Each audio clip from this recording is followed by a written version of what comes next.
Form fill up হইব তোমার কাছে? হ্যাঁ হইব তো। কি এর ফর্ম ফিল আপ? দাদা সরস্বতী পূজার কাপড় আসল ধরার লেগে ফর্ম ফিল আপ স্টার্ট হয়েছে বলে, অনেক ভ্যাকেন্সি খালি, তো আমি সাবমিট করতাম দাদা। ও আচল ধরার ফর্ম ফিল আপ? হ্যাঁ হ্যাঁ চালু হয়েছে তো। আচ্ছা কিন্তু তারপর আমার দেখতেই বল তুই, মানে এটা ফর্ম ফিল আপটা কত অনেক কিছু যোগ্যতা লাগে তো, আমার একটু চেক করে দেখতে লাগবে তোমার এটা আসেনি, ঠিক আছে? আচ্ছা তুমি দেখো না, চেক করো তুমি। আচ্ছা ঠিক আছে আমি দেখতেছি। হ্যাঁ একটু একটু।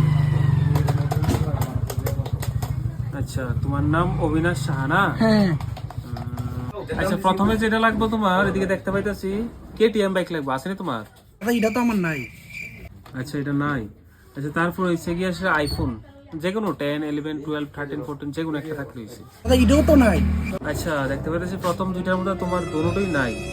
তো মানে এই ফর্মটা ফিল আপ করতে গেলে এই দুটোটা মাস্ট বি কমন লাগে। আচ্ছা এটা ছাড়াও আরেকটা জিনিস আছে দেখতে পাইতেছি, এটা হচ্ছে গিয়ে তোমার গায়ের রং কেমন? গায়ের রং তো দাদা দেখে মনে হচ্ছে সামলা, পরিষ্কার তো না আমি দাদা। আরে খাইছি রে ভাই, তুলে তো তুমি এটা যোগ্য না ভাই। আমি তোমার অ্যাপ্লিকেশন এখন সাবমিট করলো কোনো কামে জানা, রিজেক্ট হয়ে যাবে, পাইতে না তুমি এটা। প্লিজ একটু চেক করো না দাদা, একটু প্লিজ দাদা। না ধর ফালতু ফালতু এই তোর তুবরা লয়ে এসে তুই কসু কাছে পাঠিয়ে যা, এই তুবরা লয়ে এসে তুই ফর্ম ফিল আপ করতি, আসল ধরার ফর্ম ফিল আপ পাইতি না, জানে কাগজ নেই। আমি কেন মরি না,